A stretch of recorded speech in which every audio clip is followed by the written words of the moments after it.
আমরা অনেক সময় এটা করে ফেলি যে ভালো একটা হাদিস শুনলে, কোরআনের আয়াত শুনলে, একটা কিছু শুনলে মনে করি যে এগুলো এই সবার জন্য, মানে এটা বাদ, এখান থেকে শুরু, লাইনটা এখান থেকে শুরু, এইখান থেকে যারা আছে এই সবাই এগুলো পালন করবে, আমি এটার বাইরে। দেখুন যার সাথেই কথা বলেন তার কোনো সমস্যা, তার দোষ, তার কিভাবে সেলফ ডেভেলপমেন্ট, আত্মোন্নয়ন, আত্মশুদ্ধি, শুদ্ধাচার, এগুলো নিয়ে কথা নাই, খালি বলেই যে কি সমস্যা রে ভাই সমাজে, জানেন শেষ হয়ে গেল দেশটা। তারপর রাজনীতিতে সমস্যা, সমাজে সমস্যা, হুজুরদের মধ্যে সমস্যা, ওদের মধ্যে সমস্যা, শুধু সমস্যা, মানে উনি সব জায়গায় সমস্যা দেখতে পায়। কিন্তু বেসিকলি আপনি যখন সমস্যা নিয়ে কথা বলবেন, সবার আগে খেয়াল করতে হবে যে ওই সমস্যায় আমি আক্রান্ত কিনা। আমরা কেন যেন অন্যকে কাট করায় দাঁড় করাতে বেশি পছন্দ করি, কিন্তু নিয়ম হচ্ছে নিজেকে বারবার কাট করায় দাঁড় করানো, যে আমি ঠিক করতেছি কিনা, আসলে আমার মধ্যে শুদ্ধাচার আছে কিনা, আমার লেনদেন ঠিক আছে কিনা, আমি আমার মধ্যে সততা আছে কিনা, do I live a decent life, আমি যা বলি আমি তা করি কিনা। এটা অনেক সময় আমরা ভুলে যাই। আমরা যা বলি সেটার জন্য আগে আমরা নিজে আমল করতে পারি। আল্লাহ তৌফিক দান করুক। আল্লাহ তাআলা বলছেন, ইয়া আইয়ুহাল্লাযীনা আমানু লিমা তাকুলুনা মা লা তাফআলুন, কেন তুমি সেটা বলো যেটা তুমি করো না, কেন সেটা বলো। তো আমরা যদি দাওয়া কাজ করতে চাই, আমি যে দাওয়াটা দিব বা নসিহাত দিব বা বার্তাটা রাখবো, সবার আগে যেন এটা নিজের দিকে, ওই তীর তীর যেন নিজের দিকে থাকে, যে না এটা আগে তোমার জন্য, আগে তুমি পালন করো, পাশাপাশি এটা সবার জন্য। এটা যেন আমরা করি। আল্লাহর হাবিব সাল্লাল্লাহু আলাইহি ইসলামের জীবনে যদি আমরা দেখি তাহলে দেখবো উনি যা বলতেন ওটা নিজে আগে বেশি করতেন। আল্লাহু আকবার। উনি ইবাদতের কথা বলতেন, আল্লাহর সামনে নিজেকে সঁপে দেওয়ার কথা বলতেন।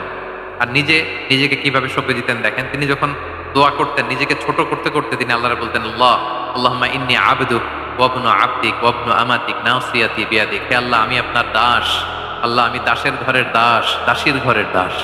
মানে আমার পিতা আব্দুল্লাহ আপনার দাস, আমার মা আমিনা আপনার দাসী, তো আমরা সবাই আপনার গোলাম, গোলামের ঘরের গোলাম।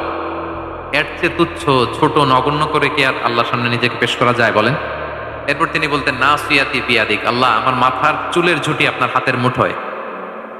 মাথার চুলের ঝুঁটি হাতের মুঠোয় মানে কি, আপনি ডানে টান দিলে আমি ডানে যেতে বাধ্য, আপনি বাঁয়ে টান দিলে মানে আমার আর কিছু না, আল্লাহ সব সঁপে দিলাম আপনার কাছে। কিভাবে নিজেকে তিনি সঁপে দিতেন?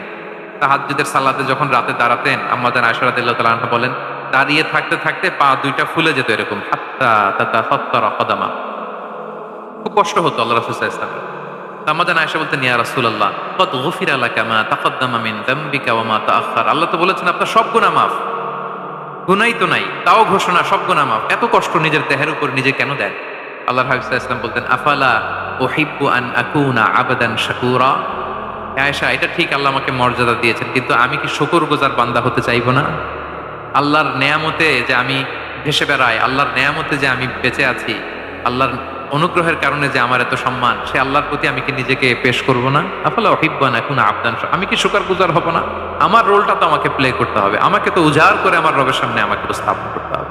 দেখেন, শুধু বলতেন না, করে দেখাতেন।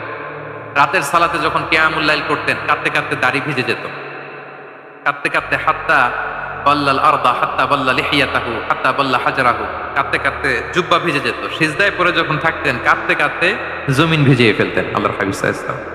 এভাবে নিজেকে আল্লাহ তাআলার সামনে পেশ করতেন। তো আমরা যারা দাওয়া অঙ্গনে কাজ করি, এটা খুব পিচ্ছিল পথ, এটা খুবই পিচ্ছিল। আমাদের খেয়াল রাখতে হবে যে আমি যা বলি এটা আমি করি কিনা। এটা দায়ীদের জন্য চ্যালেঞ্জিং, সে নিজে একটা ডিসেন্ট লাইফ লিড করা, তার নিজের মধ্যে সততা থাকা, নৈতিকতা থাকা, মোরালিটি, এথিক্স, ভ্যালিউজ নিয়ে যে আমরা বলি, ওই ভ্যালিউজের প্র্যাকটিস যেন আমাদের মধ্যে থাকে। আল্লাহ তাআলা আমাদেরকে তৌফিক দান করুক, আমরা পড়ি আমিন। 9 নম্বরে হচ্ছে কনসিডারেট হওয়া। রাসূল সাল্লাল্লাহু আলাইহি ওয়াসাল্লাম খুবই কনসিডারেট ছিলেন, এটা খুব গুরুত্বপূর্ণ, খেয়াল করে শুনুন। কনসিডারেট মানে খুব উচ্চ বিবেকবোধ সম্পন্ন ব্যক্তিত্ব, খুব বিবেকবোধ সম্পন্ন। আমাদের অনেকের মধ্যে এটা, আমাদের অনেকের সেন্স কাজ করে না। আল্লাহর হাবিব সাল্লাল্লাহু আলাইহি ওয়াসাল্লাম, he was a man of 6 senses, 6টা সেন্স ওনার কাজ করতো। সুবহানাল্লাহ, সুবহানাল্লাহ। কথা বলতেছেন, ওদিকে কি হচ্ছে, ওদিকে সব একসাথে একটা গ্ল্যান্সে তিনি মেনটেন করতেন। সুবহানাল্লাহ। তো এই উচ্চ বিবেকবোধ সম্পন্ন হইতে হবে দাঈদের। রাসূল সাল্লাল্লাহু আলাইহি ওয়াসাল্লাম নামাজ পড়াচ্ছেন, পিছনে বাচ্চার কান্নার আওয়াজ, নামাজ ছোট করে দিয়েছেন, একেবারে ছোট, শর্ট করে সিজদা, রুকু, মানে যতটুকু না হলেই না, অতটুকু করে নামাজ শেষ। জিজ্ঞেস করা হলো কেন? বললেন যে আমি দেখলাম একটা ছোট বাচ্চা কাঁদছে, এই বাচ্চার মায়ের বোধহয় খুব কষ্ট হয়ে যাচ্ছে পেছনে, বাচ্চাটাকে সামলাতে মহিলাদের প্রেয়ার হলে মাটার বোধহয় খুব কষ্ট হচ্ছে, এজন্য আমি নামাজটা একটু শর্ট করে দিয়েছি। সুবহানাল্লাহ। আমরা নামাজে দাঁড়ালে দিন দুনিয়ার হুঁশ নাই, কি হচ্ছে না হচ্ছে না, আপনার সব খেয়াল রাখতে হবে। কি হচ্ছে? You are a leader, you are a দাঈ, আপনাকে এটা খেয়াল রাখতে হবে। রাসূল সাল্লাল্লাহু আলাইহি ওয়াসাল্লাম এরকম উচ্চ বিবেক বোধ সম্পন্ন লোক ছিলেন। মুআয ইবনে জাবালকে এক জায়গার মদিনার পাশেই ইমাম করে পাঠালেন, ইমাম। তো ওই এলাকার মুসল্লিরা ছিলেন শ্রমজীবী। কি জীবী? শ্রমজীবী। ওনারা উট দিয়ে পানি নিয়ে খেজুর গাছে পানি সেচ দিত, তারা খুব কষ্ট করে সারাদিন। তো উনি মাগরিবের নামাজে একদিন নামাজ শুরু করলেন, আল্লাহু আকবার বলে সূরা ফাতিহার পরে উনি সূরা বাকারা শুরু করলেন। কোন সূরা? কোরআনের সবচেয়ে ছোট সূরা নাকি? হ্যাঁ, আয়াত কত? সবচাইতে বড় সূরা। তো উনি হয়তো একটা খুব ফিল মুডে আছেন, একটা খুব ভালো মুডে আছেন, এবাদতের একটা মুডে আছেন। ওনার আবেগ থেকে উনি হয়তো সূরা বাকারা শুরু করে দিচ্ছেন, তেলাওয়াত করে করে মজা পাচ্ছেন, করতেছেন। কিন্তু পিছনে মুসল্লিরা হচ্ছে শ্রমজীবী, সারাদিন খেতে খামারে খেজুর বাগানে কাজ করে ওনারা নামাজ পড়তেছেন। একদল তো নামাজ ছেড়ে দিচ্ছে, ছেড়ে দিয়ে নিজেরা নামাজ পড়ে আল্লাহর হাবিব সাল্লাল্লাহু আলাইহি ওয়াসাল্লামের কাছে যে বিচার দিলেন যে রাসূলুল্লাহ দেখেন এমন একজনকে ইমাম হিসেবে পাঠালেন, উনি মাগরিবের নামাজ শুরু করছে সূরা বাকারা দিয়ে। আমরা হচ্ছে শ্রমজীবী মানুষ, আমরা কি পারি এত সময় দাঁড়িয়ে থাকতে? রাসূল সাল্লাল্লাহু আলাইহি ওয়াসাল্লাম খুব রেগে গেলেন, খুব। মুআয ইবনে জাবাল রাদিয়াল্লাহু তাআলা আনহুকে ডেকে পাঠালেন। ডেকে কি শব্দ ইউজ করতে জানেন? উনি বললেন, আফাত্তানুন আনতা ইয়া মুআয। ফাত্তান মানে ফিতনাবাজ। হে মুআয, তুমি কি সমাজে ফিতনা ছড়াচ্ছ? তোমাকে পাঠালাম সেখানকার ইউনিটি ধরে রাখতে, ইমাম হয়ে নামাজ পড়াবা, তালিম দিবা। আফাত্তান আনতা ইয়া মুআয, তুমি ফিতনা ছড়াচ্ছ?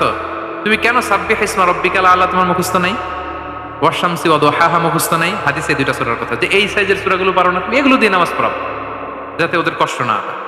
ওরা তো শ্রমজীবী সাহাবী, ওদের দিকে তো তোমার খেয়াল রাখতে হবে, কনসিডারেট হতে হবে। সুবহানাল্লাহ। দেখেন রাসূল সাল্লাল্লাহু আলাইহি ওয়াসাল্লাম ইমামকে এনে শাসন করলেন, বুঝিয়ে বললেন যে না, তোমাকে ছোট ছোট সূরায় নামাজ পড়াতে হবে যাতে করে কষ্ট না হয়। এবং রাসূল সাল্লাল্লাহু আলাইহি ওয়াসাল্লাম কাউকে কোনো দায়িত্ব দিয়ে কাজে পাঠালে ওনার বিখ্যাত একটা বাণী তিনি বলে দিতেন। আমার ভেরিফাইড যে ফেসবুক পেজের কভার ফটোতে দেখবেন এই হাদিসটা দেয়া। সেটা হচ্ছে তিনি কাউকে কোনো দায়িত্ব দিয়ে পাঠালে তিনি বলতেন, বাশশিরু ওয়ালা তুনাফিরু, ইয়াসসিরু ওয়ালা তুআসসিরু। মানে তোমরা মানুষকে সুসংবাদ দিও, মানুষকে দিন থেকে ভাগিও না, দিনকে সহজ করে উপস্থাপন করো, দিনকে জটিল করে মানুষের সামনে উপস্থাপন করো না। আমরা এটা ভুল করি, এত কঠিন ভাবে উপস্থাপন করি, ভাবে যে কঠিন করে উপস্থাপন করতে পারলেই বোধহয় ওনার ক্রেডিট। এরকম একটা মানসিকতা অনেকের আছে। কোনো মুফতি যদি এমন কোনো ফতোয়া দেয় যেটা সমাজের অধিকাংশ মুসলিম চেষ্টা করেও মানতে পারতেছে না, কঠিন হয়ে যাচ্ছে, তার মানে something is missing in the ফতোয়া, something is missing in the legal opinion, and the মুফতি should revise the issue again and again. তাকে আরো মুফতিদের সাথে রিভাইজ করতে হবে, আরো কিভাবে জীবন ঘনিষ্ঠ করে মাসালাটা দেয়া যায় তাকে এটা ভাবতে হবে। কারণ আল্লাহ দিনের মধ্যে জটিলতা রাখেননি, কাঠিন্যতা রাখেননি। আমরা দিনকে কঠিনভাবে মানুষের কাছে উপস্থাপন করি, মানুষকে ভয় দেখাই, আমরা হতাশ করি, দিন থেকে ভাগাই। রাসূল সাল্লাল্লাহু আলাইহি ওয়াসাল্লাম বলেছেন, খবরদার দিন থেকে ভাগিও না, সহজ করে মানুষের কাছে উপস্থাপন করো, দিনকে জটিল করে মানুষের কাছে উপস্থাপন করবেন। তো তাহলে কনসিডারেট ছিলেন রাসূল সাল্লাল্লাহু আলাইহি ওয়াসাল্লাম, খুব উচ্চ বিবেক বোধ সম্পন্ন ব্যক্তি ছিলেন। একবার মাগরিবের সালাতে অথবা এশার সালাতে হাদিসে এসেছে যে ইহদা সালাতাইল ইশা মানে মাগরিব অথবা এশায় হাসান হুসাইন রাদিয়াল্লাহু তাআলা আনহুকে নিয়ে তিনি নামাজে গেলেন। নামাজের এক পর্যায়ে সেজদারত অবস্থায় ওনার নাতি হাসান রাদিয়াল্লাহু তাআলা আনহু ওনার কাঁধের উপরে চেপে বসলেন, দীর্ঘ সেজদা দিলেন। এরপর যখন নামাজ শেষ করলেন, সাহাবারা বললেন, ইয়া রাসূলুল্লাহ, এত লম্বা সেজদা দিতে তো কখনো দেখি নাই, নামাজে কি অসুস্থ হয়ে গেলেন নাকি? অথবা নামাজ চলা অবস্থায় কি কোরআনের আয়াত নাজিল হলো নাকি? রাসূল সাল্লাল্লাহু আলাইহি ওয়াসাল্লাম বললেন, কুল্লু যালিকা লাম ইয়াকুন, একটাও না, বরং ওয়ালাকিন নাবনি ইরতাহালানি, আমার নাতি আমার কাঁধে উঠছিল। ফাকারিহতু আন উআজ্জিলাহু হাত্তা ইয়াকদিয়া হাজাতা, আমি সেজদায় উঠতে গেলেই তো ও যে খেলতেছে এটা ডিস্টার্ব হয়ে যাবে, তো ওর যতক্ষণ না ওর খেলা শেষ না হয় আমি একটু ওয়েট করতেছিলাম। তার খেলাধুলা শেষে তার সময় যখন হয়েছে নেমে গেছে, আমি তখন সেজদা থেকে মাথা উঠিয়েছি। কি কনসিডারেট ছিলেন দেখেন, কি উচ্চ বিবেক বোধ সম্পন্ন, অন্যের যাতে কষ্ট না হয়, অন্যের যে কোনো কনসার্ন, এগুলো সব তিনি খেয়াল রাখতেন। তো দাঈদের এরকম সিক্স সেন্সের অধিকারী হওয়ার চেষ্টা করতে হবে। আল্লাহ তাআলা আমাদেরকে তৌফিক দান করুক। কয়টা গেল? 9টা। আর একটা সর্বশেষ, এটা খুব গুরুত্বপূর্ণ, আপনাদের সাথে খুবই রিলেভেন্ট, মনোযোগ দিয়ে শুনুন। সেটা হচ্ছে প্রপার টাইমিং ফর দাওয়া। দাওয়ার জন্য টাইমিংটা খুব গুরুত্বপূর্ণ। টাইমিং এ প্রপার টাইমে যদি দেন, ওটা ক্লিক করবে, ওটা স্পার্ক করবে। আর যদি সময় মতো না হয়, ওটা কাজ করবে না। প্রপার টাইমে প্রপার দাওয়াটা দিতে হয়, সঠিক সময়ের অপেক্ষা করা, যখন সেই সময়টা আসছে তখন দাওয়া দেওয়া। বুঝতে পেরেছেন না ব্যাপারটা? একটা ছোট্ট উদাহরণ দেই। এক ইহুদি কিশোর রাসূল সাল্লাল্লাহু আলাইহি ওয়াসাল্লামের খেদমত করতো। ইহুদি কিশোর, কোন ধর্মের কিশোর বলেন তো? ইহুদি কিশোর প্রায় আসতো রাসূল সাল্লাল্লাহু আলাইহি ওয়াসাল্লামের কাছে, আসতো রাসূল সাল্লাল্লাহু আলাইহি ওয়াসাল্লামের সেবা করতো, কিন্তু তাকে কখনো রাসূল সাল্লাল্লাহু আলাইহি ওয়াসাল্লাম দিনের দাওয়াত দেননি। ছেলেটা ইহুদি, কিন্তু তার সামনে কখনো দিনের দাওয়াত তিনি দেন নাই। একদিন দেখে যে ওই ছেলে আসে না, লাগাতার এরকম কয়েকদিন যাবত ওই ছেলে আর আসে না। তখন রাসূল সাল্লাল্লাহু আলাইহি ওয়াসাল্লাম খোঁজ নিলেন যে কি হয়েছে। তখন রাসূল সাল্লাল্লাহু আলাইহি ওয়াসাল্লাম শুনতে পেলেন যে ছেলেটা অসুস্থ। ছেলেটা কি অসুস্থ? আল্লাহর হাবিব সাল্লাল্লাহু আলাইহি ওয়াসাল্লাম তার বাসায় গেলেন, যে দেখলেন যে ইহুদি ছেলেটা বিছানায় পড়ে কাতরাচ্ছে, পাশে ছেলেটার বাবা। রাসূল সাল্লাল্লাহু আলাইহি ওয়াসাল্লাম তার মাথায় হাত বুলিয়ে দিলেন, তার খোঁজ খবর নিলেন। এবার রাসূল সাল্লাল্লাহু আলাইহি ওয়াসাল্লাম বললেন আসলিম, মানে ইসলাম ধর্ম গ্রহণ করো। ফানাযারা ইলা ওয়াজহি আবি, ইহুদি ছেলেটা তার বাবার চেহারার দিকে তাকালো যে দেখে আব্বা কি বলে। বাবা যেহেতু দাঁড়ায় আছে, ফানাযারা ইলা ওয়াজহি আবি, বাবার চেহারার দিকে মুমূর্ষ ছেলেটা বাবার চেহারার দিকে তাকালো। তো বাবা বলল আতি আবুল কাসিম, মানে আবুল কাসিম যা বলে তাই শোনো। রাসূল সাল্লাল্লাহু আলাইহি ওয়াসাল্লামের বড় ছেলের নাম ছিল কাসিম, ফলে ওনাকে আবুল কাসিম বলে মদিনাতে ডাকা হতো। আমাদেরও তো বড় ছেলে বা বড় মেয়ের নাম ধরে ডাকে না? ধরেন যে আপনার বড় ছেলের নাম আব্দুল্লাহ, তা আপনারা বলে আব্দুল্লাহর বাবা। রাসূল সাল্লাল্লাহু আলাইহি ওয়াসাল্লামকে মদিনায় বলা হতো কাসিমের বাবা। তো ছেলেটা যখন বাবার চেহারার দিকে তাকালো, বাবা বলল আতি আবুল কাসিম, তুমি আবুল কাসিমের অনুসরণ করো, যা বলে তাই শোনো। ছেলেটা তখন পড়তে আরম্ভ করলো আশহাদু আল্লা ইলাহা ইল্লাল্লাহ ওয়া আশহাদু আন্না মুহাম্মাদুর রাসূলুল্লাহ, মানে মুসলিম হয়ে গেল। রাসূল সাল্লাল্লাহু আলাইহি ওয়াসাল্লাম ইহুদিদের ঘর থেকে বের হয়ে আসলেন আর বললেন আলহামদুলিল্লাহিল্লাযী আনকাযাহু মিনান নার, বুখারীর বর্ণনা। প্রশংসা সে আল্লাহর, যে আল্লাহ এই ছেলেটিকে জাহান্নাম থেকে মুক্তি দিয়ে জান্নাতি বানিয়ে নিল। দেখেন রাসূল সাল্লাল্লাহু আলাইহি ওয়াসাল্লাম একটা প্রপার টাইমিং এর অপেক্ষা করতেছিলেন। এতদিন রাসূল সাল্লাল্লাহু আলাইহি ওয়াসাল্লামের ঘরে যে ইহুদি কিশোর খেদমত করে, কাজ করে দিয়ে আসে, একদিনও দাওয়াত দেয় না। রাসূল সাল্লাল্লাহু আলাইহি ওয়াসাল্লাম একটা ভালো সময় খুঁজতেছিলেন। শুরুতেই যদি দাওয়াত দেয়, ওই ছেলে আশাই বন্ধ করবে, ভাববে খাইছে, আমার তো ধর্মান্তরিত করতে চায়, ঠিক কিনা বলেন? যে আমার একটা ফেইথ আছে, সে তো আমার ফেইথ কেড়ে নিতে চায়, বা তার বাবাও ভয় পাবে। রাসূল সাল্লাল্লাহু আলাইহি ওয়াসাল্লাম যখন অনেকদিন তার সাথে মিশলেন, রাসূল সাল্লাল্লাহু আলাইহি ওয়াসাল্লামের ব্যক্তিত্ব, রাসূল সাল্লাল্লাহু আলাইহি ওয়াসাল্লামের কথাবার্তা, আচরণ, মানসিকতা সব দেখে যখন এই ইহুদি ছেলে, তার বাবা ইমপ্রেসড, এবং ছেলেটা শুয়ে আছে বিছানায় মুমূর্ষ, এই প্রপার একটা টাইমিং এর অপেক্ষায় রাসূল সাল্লাল্লাহু আলাইহি ওয়াসাল্লাম ছিলেন। যখনই সেই সময়টা এসেছে, রাসূল সাল্লাল্লাহু আলাইহি ওয়াসাল্লাম দাওয়াত দিলেন, মুহূর্তের মধ্যে ক্লিক। আল্লাহু আকবার। এই প্রপার টাইমিং এর অপেক্ষা আমাদেরকে করতে হবে। এই সুযোগটা কিন্তু আপনাদের আছে। আমি শুরুতেই বলেছি যে ডক্টর যারা, তাদের কাছে মানুষ কখন আসে? সুদিনকালে না দুর্দিনকালে? বলেন, তার বিপদ এর চেয়ে বড় বিপদ নাই। ক্যান্সার নিয়ে আসছে, ডায়াবেটিক্স নিয়ে আসছে, অসুস্থ, অসহায়, মানে ভাবখানা এমন, আপনি ছাড়া তার আর কোনো গতি নেই, ঠিক কিনা বলেন?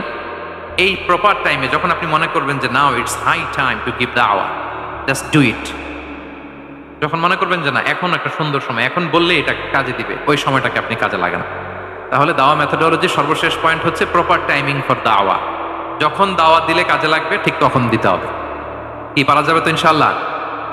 আল্লাহ তাআলা আমাদের সবাইকে তৌফিক দান করুক। অমান্য আমির, যাকে আমি দীর্ঘ জীবন দান করি, লম্বা হায়াত দান করি, নুনাক্কিসু ফিল খালক, তাকে আবার তার পূর্বের অবয়বে ফিরিয়ে দেই, অর্থাৎ রিভার্স করি।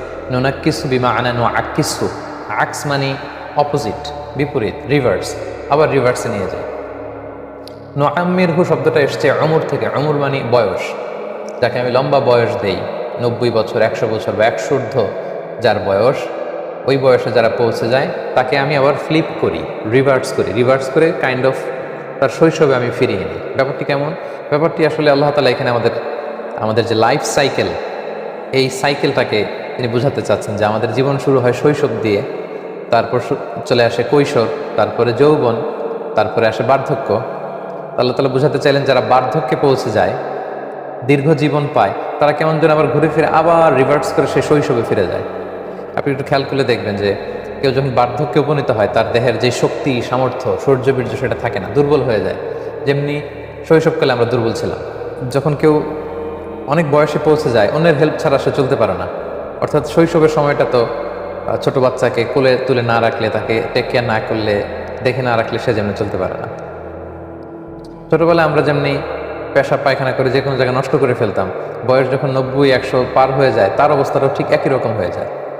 আল্লাহ তাআলা এটাই বুঝালেন যে অমান্য আমির নুনাক্কিসু ফিল খালক, যাকে আমি দীর্ঘ জীবন দিয়েছি, দীর্ঘ হায়াত দিয়েছি, তার লাইফ সাইকেলটাকে আমি রিভার্স করে আবার পুনরায় আগের অবস্থায় নিয়ে যাই। মানে কেমন জানি সে শিশু হয়ে যায়।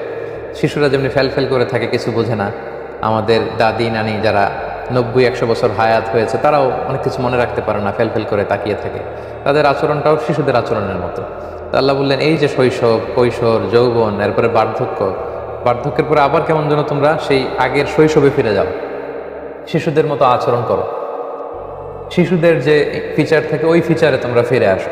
আফালা ইয়াকিলুন, এরপরও কি ওরা বুঝবে না যে আমি আল্লাহ তাআলা তার জীবন পরিক্রমাকে এভাবে ঘুরাচ্ছি,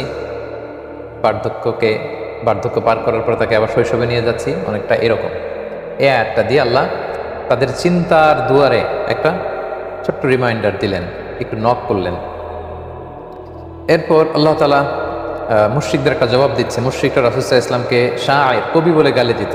তারা বলতো, মুহাম্মদ তুমি কবি, তুমি কবিতা বানিয়ে বানিয়ে আমাদের কাছে বলো যে এটা আল্লাহ পাঠিয়েছে। নাউজুবিল্লাহ মিন যালিক।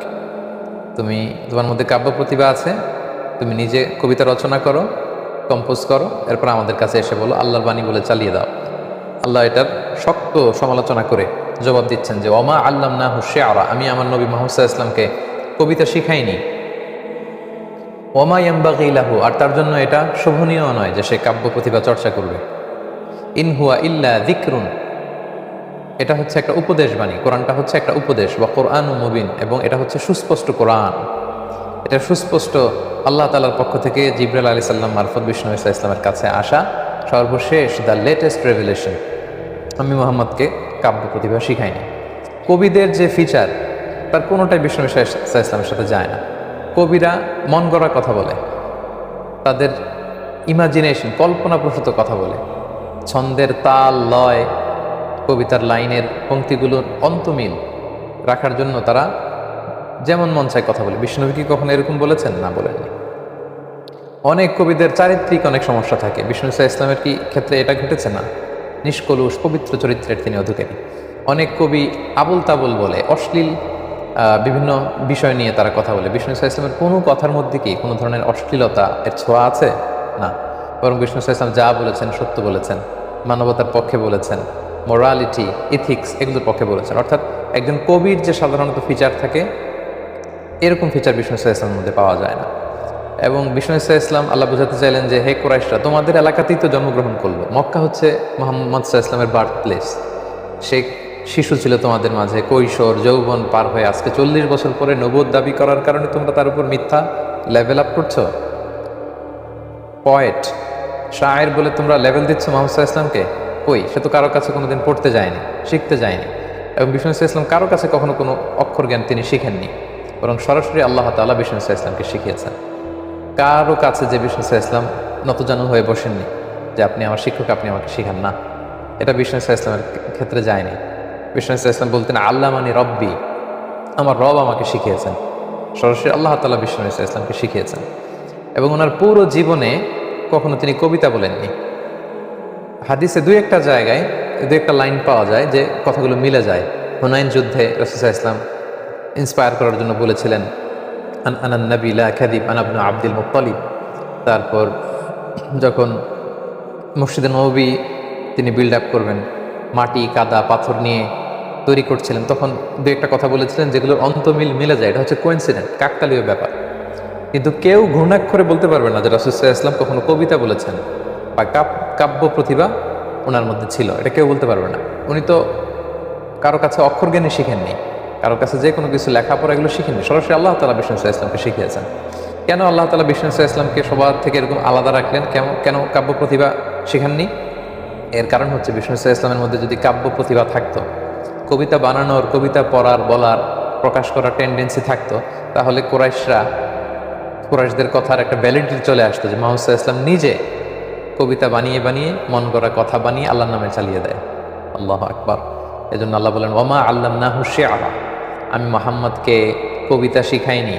ওমা ইয়ামবাগি লাহু, কাব্য প্রতিভা, এই পোয়েট্রি, এটা শিখা, জানা, প্রচার করা তার জন্য শোভনীয় নয়। বরং ইন হুয়া ইল্লা যিকরুন, যে কোরআন আমি পাঠিয়েছি এটা হচ্ছে একটা উপদেশ, রিমাইন্ডার, অ্যাডভাইস। এবং এটা কোরআনুম মুবিন, সুস্পষ্ট কোরআন। কোরআন কেউ পড়লে বুঝবে, কোনো গোজামিল নেই, এক আয়াতের সাথে আরেক আয়াতের বৈপরীত্য নেই, কোরআনের এক লেসন আরেক লেসনের সাথে কন্ট্রাডিক্ট করে না। এত চমৎকার, ওয়েল কানেক্টেড, ওয়েল নেট। এটা যে যিকরুম মিনাল্লাহ, যিকরুম মির রাব্বিল আলামিন, মহাবিশ্বের স্রষ্টা আল্লাহ তাআলার পক্ষ থেকে মানুষ এমনি বুঝতে পারবে। তাহলে প্রথমে লাইফ সাইকেল বুঝালেন, শৈশব, কৈশোর, যৌবন, বার্ধক্য, এরপরে মানুষ আসলে আবার শৈশবে চলে আসে। এরপরে আয়াত আল্লাহ তাআলা বুঝালেন যে মুহাম্মদ সাল্লাল্লাহু আলাইহি ওয়াসাল্লামকে তোমরা যে কবি বলো, এটা মিথ্যা অপবাদ তার উপর। তাকে আমি কবিতা শিখাইনি, সে কখনো কবিতা চর্চা করে না। তার মুখ নিঃসৃত যা আল্লাহর নামে এসে বলে সেগুলো আসলেই আমি বলেছি, এবং এটা আমার কালাম, যিকরুন ওয়া কুরআনুম মুবিন।